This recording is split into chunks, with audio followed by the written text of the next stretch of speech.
abantu bangi basasanyiza obulembe obutali butuufu nti Ham Enterprises eri mu kuzimba ku myala mbwera eri mu kuziba myala. Ekyo si kituufu.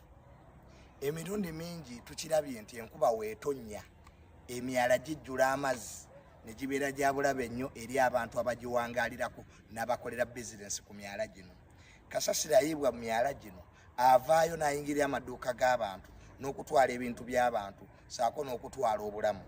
Abantu bangi nnyo enkuba bwetonnya bagudde myala gino n'okufa ne bafa. Tulabyeko enkuba bwetonnya ng'amamotoka gatwalibwa emyala gino ne bizinesi z'abantu. Ham Enterprises eri mu kukola ekintu kimu, bali mu kuzimba myala gino gibeere modern. Amazzi ng'enkuba bwetonnya emyala gino gisobola okugatwala wamu n'okugibikkako, kubanga emyala gino bwe gisigala nga si mibikkeko gireeta endwadde olw'akasasiro abagirimu okusaasaanira abantu bwe bawangaalira n'amaddu. Survey report eno ekulaga nti kyali mu kukola ali ku ttaka lye era ali mu kulongoosa. Kyali mu kukola fufa kyeyagala. President Museveni yakyala kusaba kyennakivu omulanga ayogera ebyo nabyo yayogerako nanga nti ontukwaddewo emyaka 49 kulaakulanya Hamisi gulokoze bulungi. Kati tosa kuzimba fasi ya billion ate nga yeetooloddwa emyala emiggule.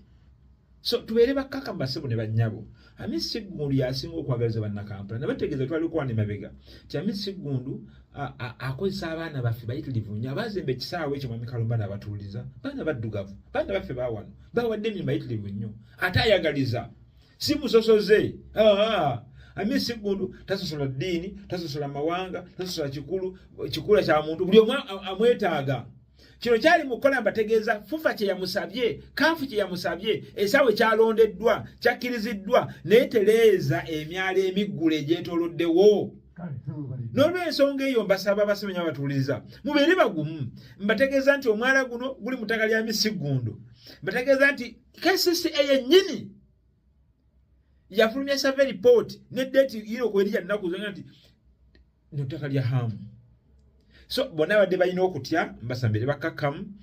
Ekkubo terikwatiddwako, ekkubo erigenda kwekereza liggule, ekkubo erigenda mu katale liggule, naye omwala guno guli mu ttaka lya Hamu nga Kafu yamusabye oba bwe yamulagidde gwali mu kubikkako kusanga kutambuza amazzi bulungi nnyo naye nga tebagwamu nga insecurity teriiwo. So mbere bakkakkamu Hamu akulaakulanye ekisaawe akulaakulanye Kampala kuba tubeeta tulaga bagawo nti Mwami Kalumba kampule nga maliriza abagagga nga bana batadde ssente zaabwe wano.